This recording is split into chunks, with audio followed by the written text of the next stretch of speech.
Hey everybody, it's Jodi. Welcome back to the Great North American Stampin' Show.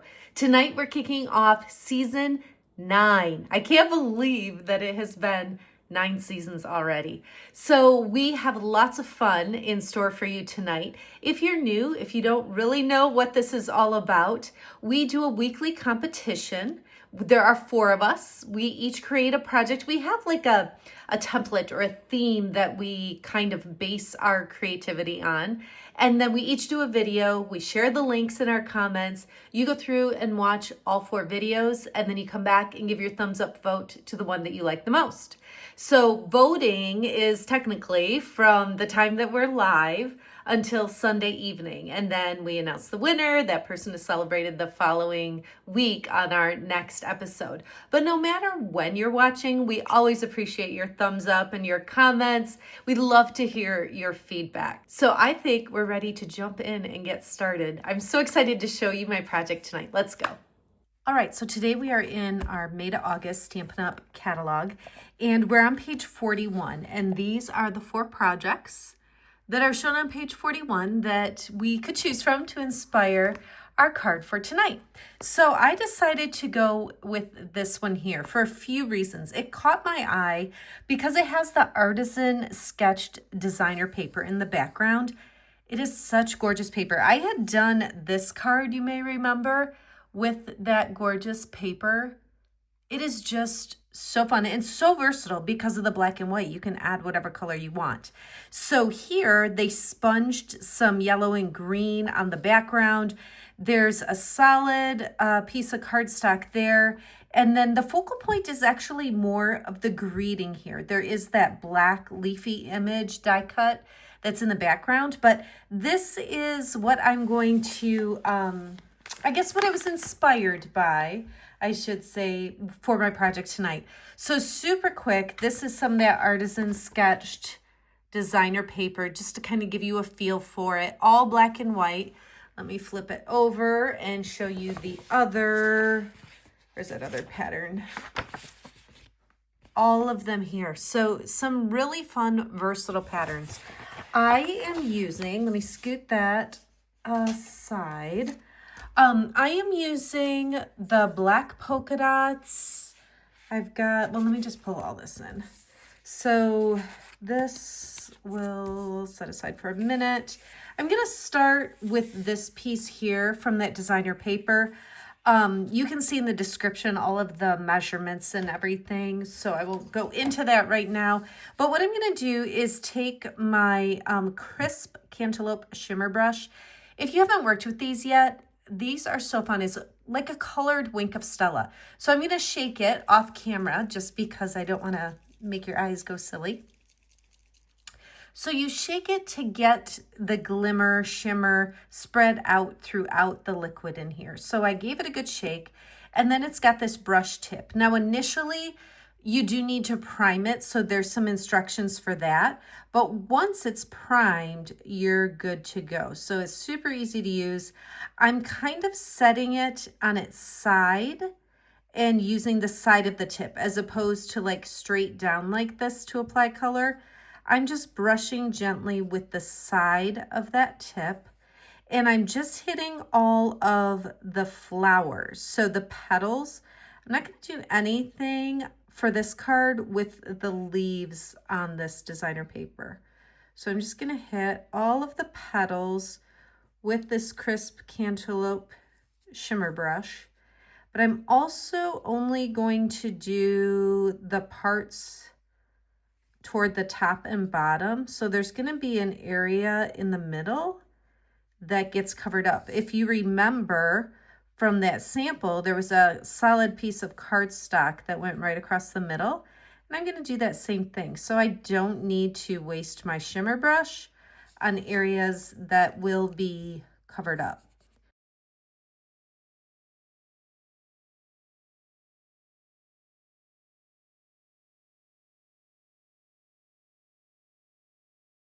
Okay, so do you see the shimmer? I hope it comes through well. It's so gorgeous and sparkly in person. I'm gonna set the piece of solid cardstock just kind of as a placement to see if I've colored everything I need to color. So I'm going to hit this one here, and then I think I should be good to go. All right, so just make sure I replace that cap on there. This piece here is going to go on a basic black card base. So on the inside, just so I don't forget, I'm going to go ahead and attach this piece of basic white, because obviously, well, I suppose if you use the white gel pen, our new white gel pen, you could write on the inside with the black cardstock. But I'm going to add this white layer in here just to make it a little easier to write a message. Oh, this is kind of funny. So I was experimenting when I was designing this card, and I had put strawberry slush, just like sponged some ink on there, but I didn't like the way it looked.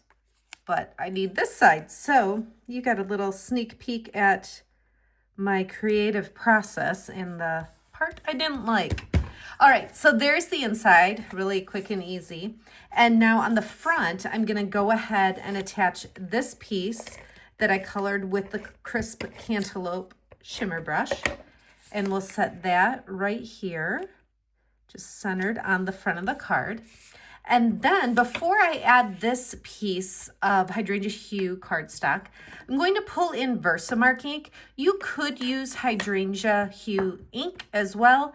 I like the way the Versamark is. And if you haven't worked with Versamark ink before, it's super fun because it's just a tone on tone. So any color you put this on, it's going to take on that color and just give you that subtle watermark look.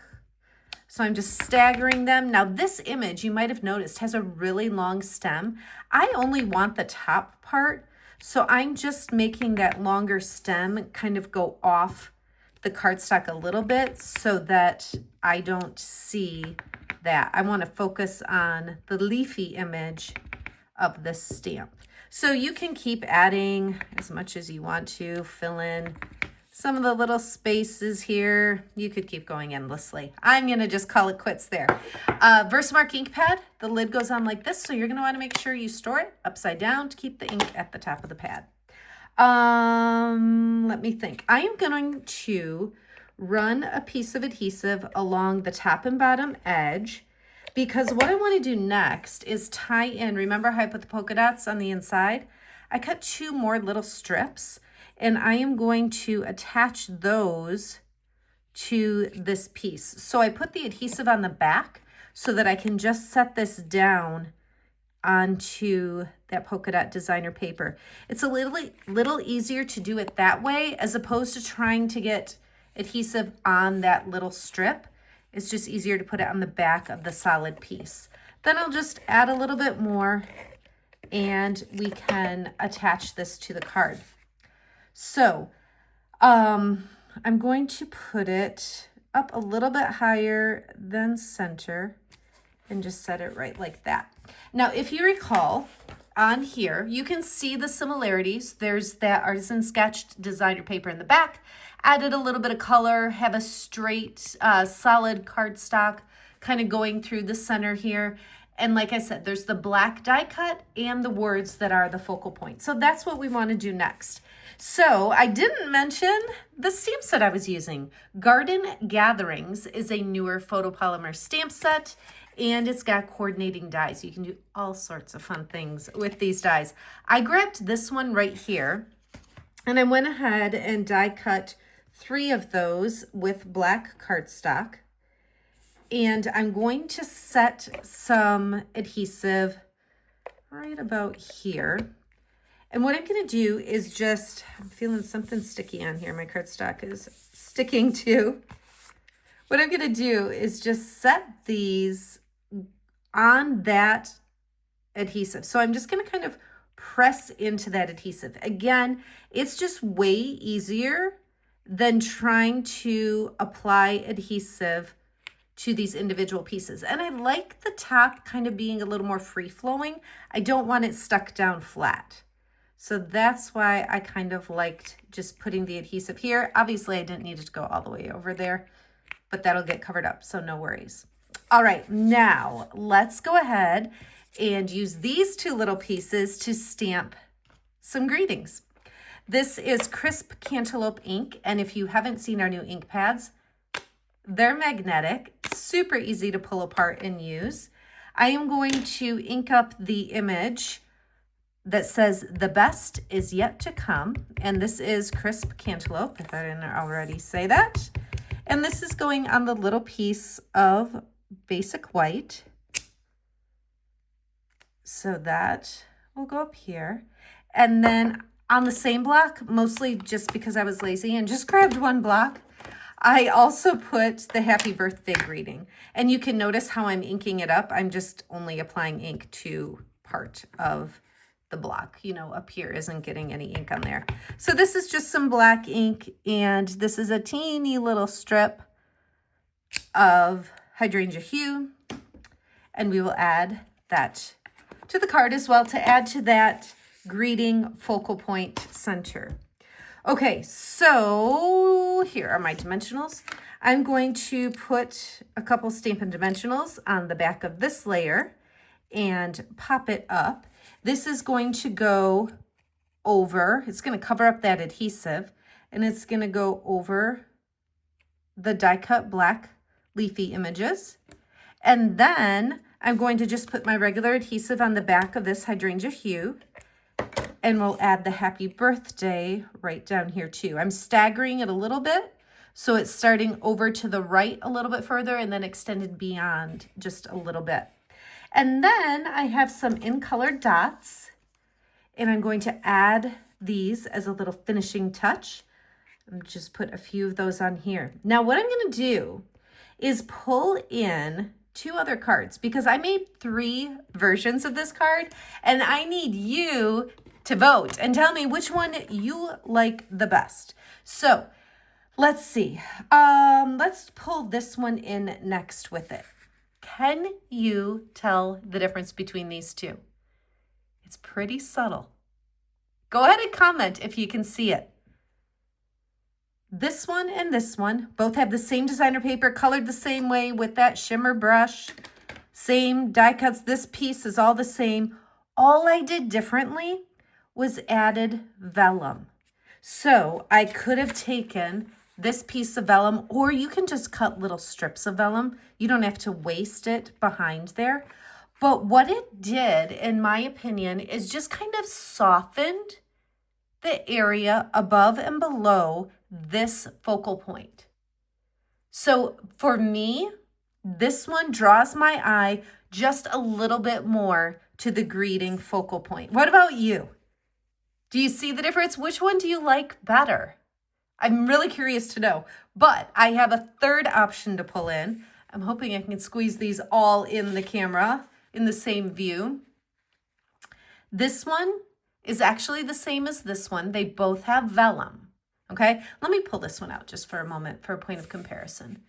These are the exact same.